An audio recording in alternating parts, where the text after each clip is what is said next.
रायबरेली दौरे पर सपा अध्यक्ष अखिलेश यादव ने भाजपा पर निशाना साधा है। भाजपा के लोग खोखली बातें करते हैं। क्रूज विलास के मुद्दे पर भी भाजपा सरकार पर अखिलेश यादव ने हमला बोला है। इन्वेस्टर समिट पर भी अखिलेश ने सरकार को घेरा है। सरकार पर अपने लोगों को टेंडर देने का भी आरोप लगाया है। रोजगार और इन्वेस्टमेंट पर बात नहीं करती सरकार, ये कहा अखिलेश यादव ने रायबरेली में। ये जो पानी का जहाज जो चल रहा है, ये पिछले कई वर्षों से चल रहा है, ये नया नहीं है। मुझे तो किसी ने जानकारी दी है, 17 साल से ये चल रहा है और केवल कुछ हिस्सा जोड़ दिया है, उसको कह रहे हैं कि हमने शुरू किया है। ये बीजेपी के लोग प्रचार करने में, झूठ बोलने में बहुत आगे हैं। और सुनने में यहाँ तक आया है कि जो पानी का जो जहाज है क्रूज, वो अकेला क्रूज नहीं है, उसमें कुछ और भी है, उसमें बार भी सुनने में आ रहा है। तो बताओ, माँ गंगा पर अभी तक तो हम लोग आरती सुनते थे, पूजा पाठ की चीज़ें सुनते थे। हम लोग कई बार वहाँ पर गए हैं, नाव में बैठे हैं, तो लोग समझाते हैं कि ये चीज़ करनी है, ये चीज़ नहीं करनी है, क्योंकि ये धार्मिक। ये जो पानी का जहाज जो चल रहा है, ये पिछले कई वर्षों से चल रहा है, ये नया नहीं है।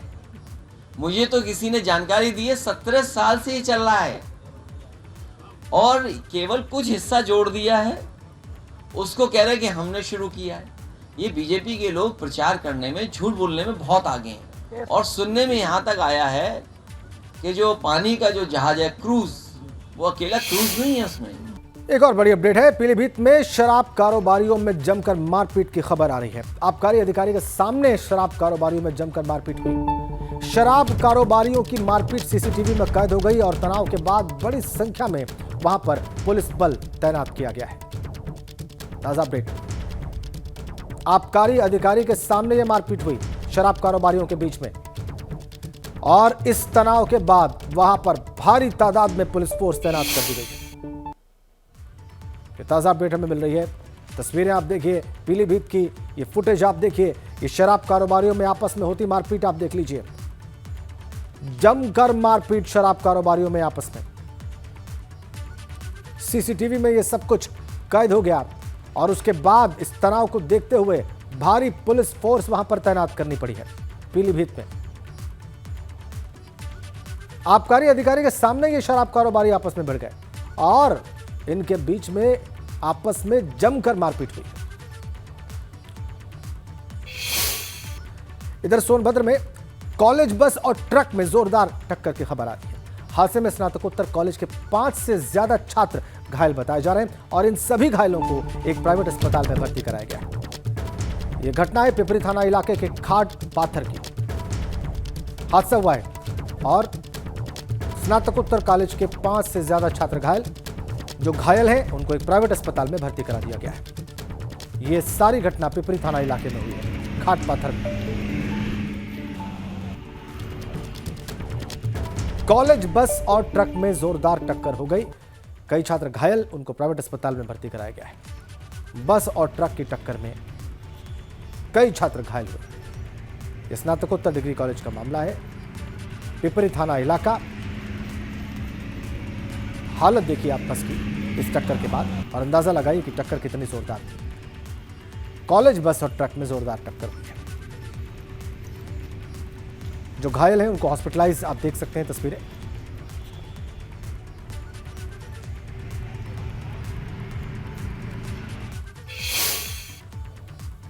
इधर कानपुर में दबंग बेखौफ हैं, खुलेआम गुंडई पर उतारू हैं।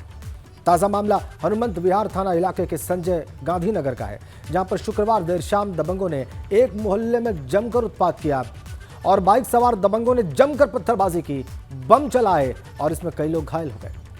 घटना के बाद पूरे इलाके के लोगों ने पुलिस को इस सारे मामले की सूचना दी। पुलिस मौके पर पहुंची और मामले की जांच के बाद एक आरोपी को गिरफ्तार कर लिया गया है। मैं ऑफिस से अपना काम खत्म करके आ रहा था तो कुछ आजगर्ता लड़कों ने यहाँ पे बमबाजी करी। रोज का काम है, कभी 2-4 दिन में लड़ाई झगड़ा करना किसी से, कभी किसी से लड़ाई झगड़ा करना। इनका यही मोहल्ले में काम ही है। रजत ठाकुर नाम है और 5-6 इनके गैंग है जो 10-12 लड़कों के साथ चलता रहता है 24 घंटे का। आज मोहल्ले में लड़ाई झगड़ा इन्होंने किया तो 2 लोग बेचारे इनको समझाने गए, उन पे भी मारपीट करी। देखिए, थाना क्षेत्र हनुमंत विहार के एक वीडियो वहाँ के एक वीडियो वायरल हो रहा है जिसमें दिख भी रहा है कि दो पक्षों के विवाद हैं जिसमें ईंट पत्थर चलाए जा रहे हैं। इसमें जो दो पक्ष हैं रजत सिंह और गुड्डू सिंह, इनका आपस में कहीं किसी पार्टी में जाके विवाद हुआ था। फिर ये रजत सिंह के द्वारा घर पे आके अपने साथियों को बुला के इसने पत्थर चलाए हैं। इधर आगरा के अपर जिला और सत्र न्यायाधीश और जिला विधिक सेवा प्राधिकरण के सचिव ज्ञानेंद्र त्रिपाठी ने मुख्य चिकित्सा अधिकारी का एक पत्र उनको जारी किया है। इसमें महिलाओं के शव का पोस्टमार्टम महिला डॉक्टर या महिला पैरामेडिकल स्टाफ से ही कराने की बात कही गई। उनके मुताबिक महिला की आबरू की रक्षा की जानी चाहिए, फिर चाहे मौत से पहले हो या मौत के बाद। जज ज्ञानेंद्र त्रिपाठी ने एक महिला अधिवक्ता की ओर से लिखी गई चिट्ठी को लेकर यह निर्देश सीएमओ को जारी किया है। इसको लेकर मुख्य चिकित्सा अधिकारी डॉक्टर अरुण श्रीवास्तव का कहना है कि जो निर्देश उनको प्राप्त हुए हैं उसके मुताबिक अस्पताल में व्यवस्था बनाई जाएगी। मुख्य चिकित्सा अधिकारी को पत्र लिखा है और जहां तक मेरे संज्ञान में है कोई मनाही नहीं है महिलाओं को पोस्टमार्टम से रोकने के लिए। तो मैंने यही लिखा है कि कोई मनाही नहीं है, आप अपने स्तर से जो भी महिला का पोस्टमार्टम हो उसमें ड्यूटी लगाएं महिलाओं की, वहाँ कोई पुरुष उपस्थित न रहे, केवल महिलाएं ही रहें और महिला ही पूरा करे, क्योंकि उसका वीडियोग्राफी भी होता है। आमतौर पर कभी कभी ये लोग क्या करते हैं कि किसी महिला से हस्ताक्षर करा लेते हैं। महिलाओं की जो शवों की पोस्टमार्टम किया जाता है और शील भंग का जो पुरुष डॉक्टर हैं वहाँ महिला डॉक्टर की उपस्थिति ना के बराबर है और बहुत ही कम मामलों में दिखाई देती है। ज़्यादातर वीडियोस में केवल पुरुष ही शव को विच्छेदित करते हुए दिखाई देते हैं, कपड़े हटाते हुए दिखाई देते हैं। तो उसके लिए हमने ये मुद्दा सचिव महोदय के समक्ष उठाया है कि महिलाओं के पोस्टमार्टम को महिला डॉक्टर द्वारा ही कार्यान्वित किया जाए। हम लोग जो पोस्टमार्टम है महिला चिकित्सक की आवश्यकता को देखते हुए और महिला चिकित्सक जिला अस्पताल से ले रहे थे, परंतु जिस तरह का निर्देश अभी प्राप्त हुआ है उसको देखते हुए हमें फार्मासिस्ट और अन्य स्टाफ की व्यवस्था करनी होगी। इसके लिए जो उपलब्धता के आधार पर हम जितने भी हमारी महिला चिकित्सक हैं इनकी हम पूरे जैसे पुरुष चिकित्सकों की ड्यूटी लगती वैसे लगेगी। महिला शव का पोस्टमार्टम महिला डॉक्टर और महिला सपोर्टिंग स्टाफ द्वारा किया जाए, ऐसा लेटर सचिव जिला विधिक सेवा प्राधिकरण और एडीजे ज्ञानेंद्र त्रिपाठी ने सीएमओ आगरा को लिखा है। इसके साथ ही उसकी जो कॉपी है वो शासन स्तर तक भेजी गई है। उन्होंने कहा है कि एनएचआरसी से लेकर सुप्रीम कोर्ट की ये गाइडलाइंस है कि जिसमें मरने के बाद भी शव के कुछ विशेषाधिकार होते हैं, मानवाधिकार होते हैं और ऐसे में जो महिला शव है उसकी गरिमा बनी रहे, इसके लिए महिला डॉक्टर ही महिला शव का पोस्टमार्टम करें और जो पैरामेडिकल स्टाफ है वो भी महिला ही होना चाहिए। और इस मामले में जब इस लेटर को लिखे जाने के बाद एक नई बहस छिड़ गई है। इस समय मैं एसएनएमसी में जो पोस्टमार्टम हाउस है उसके बाहर मौजूद हूँ। अक्सर ये देखा जाता है कि कोई भी चाहे मेल हो या फीमेल हो उसकी जब डेड बॉडी पोस्टमार्टम हाउस पहुंचती है तो जो पूरा स्टाफ होता है वो मेल होता है और मेल स्टाफ ही प्रॉपर शव विच्छेदन करता है और उस रिपोर्ट तैयार करता है। ये इस मामले को लेकर पहले भी सवाल खड़े होते रहे हैं कि जब महिलाओं की गरिमा को लेकर ख्याल रखा जाता है तो महिला डॉक्टर से पोस्टमार्टम क्यों नहीं कराया जाए। और इसको लेकर अब एक नई बहस शुरू हुई है। कुछ लोग भी हमारे साथ हैं, उनसे बात करते हैं। आप बताइए क्या आप यहाँ पोस्टमार्टम हाउस के बाहर मौजूद हैं तो क्या सही लग रहा है आपको या प्रैक्टिकली ये पॉसिबल है? प्रैक्टिकली सर इसलिए पॉसिबल नहीं है क्योंकि एक आदमी और एक औरत में बहुत फ़र्क होता है। क्योंकि जो औरत होती है वो एक दिल से बहुत कमज़ोर होती है और आदमी थोड़ा मजबूत होता है। ऐसे मेल गायनोकोलॉजिस्ट होते हैं, फीमेल गायनोकोलॉजिस्ट हैं। पोस्टमार्टम का करना बहुत मुश्किल होता है और शायद ये कि क्योंकि पोस्टमार्टम में ऐसी ऐसी बॉडी आती हैं जिसे देखकर औरतें जो कोई होती हैं कि बेहोश तक हो जाती हैं। देखना ये है कि इस जो लेटर है इसके बाद क्या स्थिति बदलती है, क्या प्रशासनिक व्यवस्था में बदलाव आता है या पुराने ढर्रे पर ही पुरानी व्यवस्था पर ही पोस्टमार्टम हाउस में काम देखने को मिलता है। आगरा से नितिन उपाध्याय, एबीपी गंगा। लखनऊ से हमारे पास है, वहां पर युवक ने गोमती नदी में छलांग लगा दी है। रिवर फ्रंट पुल से युवक ने गोमती नदी में छलांग लगा दी है और गोताखोरों ने युवक को सकुशल बरामद कर लिया है। यह युवक नशे में धुत था। पुल पर फोन रखकर उसने छलांग लगा दी। गोमती नगर थाना इलाके का मामला है। सनसनीखेज घटना। नशे में धुत युवक ने गोमती नदी में छलांग लगाई है और गोताखोरों ने इस युवक को सकुशल बरामद कर लिया है। धुत था नशे में युवक, गोमती नगर थाना इलाके का यह मामला है। गोमती नगर थाना क्षेत्र रिवर फ्रंट पुल से युवक ने गोमती में छलांग लगा दी, लेकिन गोताखोरों ने इस युवक को सकुशल बरामद कर लिया है वहां से। ये ताजा अपडेट लखनऊ से इस वक्त हमारे पास। ताजा अपडेट लखनऊ से, युवक को सकुशल बरामद कर लिया गया है। नशे में धुत युवक ने पुल से छलांग लगा दी।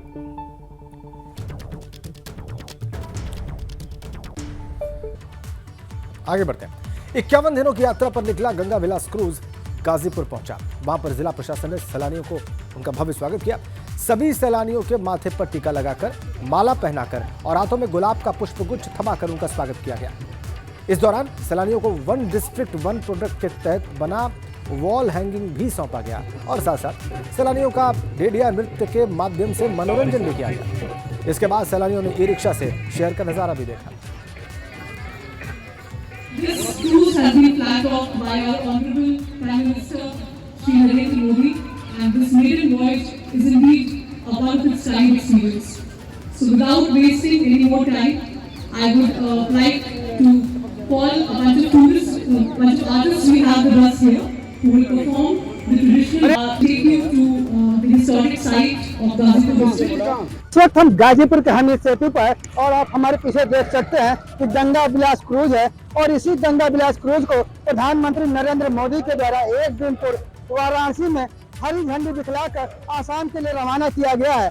यह गंगा विलास क्रूज गंगा में अठखेलियां करते हुए वाराणसी से चलकर आसाम तक पहुंचेगा, और इसमें कुल 32 विदेशी सैलानी है जो गंगा के किनारे पड़ने वाले गांव के इतिहास और उसके महत्व को भी जगह जगह रुक कर देखते और समझते जाएंगे।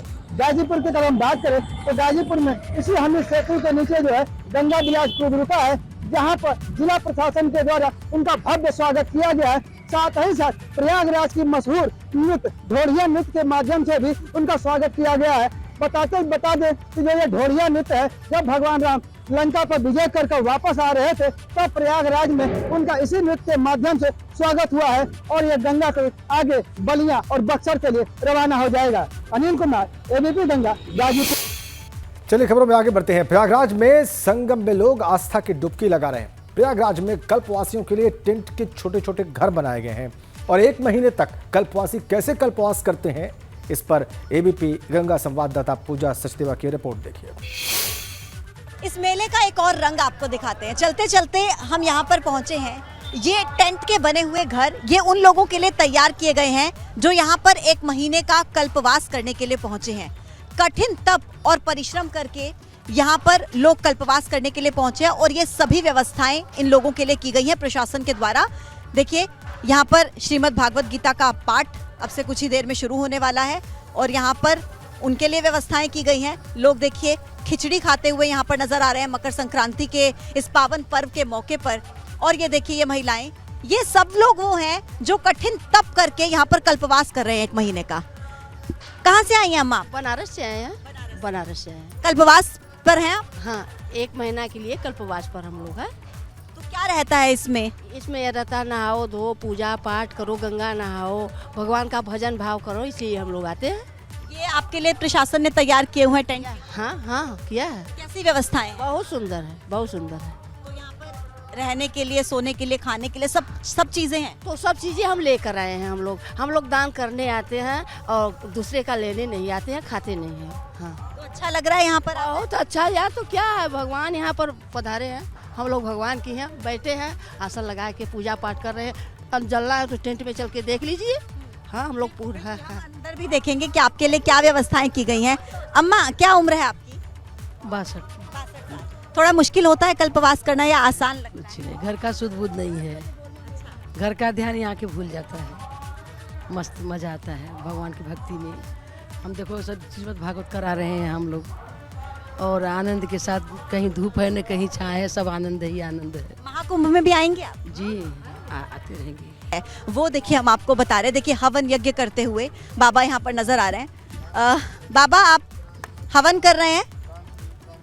देखिए, ये हवन करते हुए कल्पवास पर हैं ये, और 1 महीने के लिए। आप भी कल्पवास पर रहते हैं? जी। ठीक है। तो कैसी व्यवस्थाएं हैं यहाँ पर आपकी? व्यवस्था बढ़िया है। बढ़िया व्यवस्था हाँ है। व्यवस्था बढ़िया। खुश हैं प्रशासन की व्यवस्थाओं से? हाँ प्रशासन। माँ आप यहाँ पर आई हैं, कब से हैं यहाँ पर? 7 साल। अच्छा। हाँ 7 साल। तो कल्पवास आप भी कल्पवासी हैं? हाँ कल्पवासी यहीं के रहने वाले हैं। बहुत कठिन होता है कल्पवास करना? अब भगवान की कृपा है, कठिन तो है ही। कल्पवासी हैं? हम कल्पवासी। किस तरीके से कल्पवास करते हैं? अब सुबह 4 बजे नहाने जाते हैं, एक टाइम भोजन करते हैं और यही सब है, साबुन तेल नहीं लगाते हैं। अम्मा क्या उम्र है आपकी? अरे हमारे 60 साल की। हाँ। तो कल्पवासी हैं आप भी? हाँ मुश्किल लगता है, आसान लगता है? आसान है सब। देखिए कल्पवासियों के लिए कल्पवास करना उतना आसान नहीं होता, लेकिन क्योंकि बहुत आस्था है, श्रद्धा है, भक्ति है मन में, तो इन्हें सब कुछ आसान लगता है। कैमरा पर्सन संजीव के साथ पूजा सचदेवा, संगम तक।